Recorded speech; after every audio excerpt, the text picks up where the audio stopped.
bitawan ka.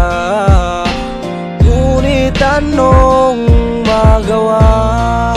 Wala akong maisip na paraan upang hindi ka malimutan.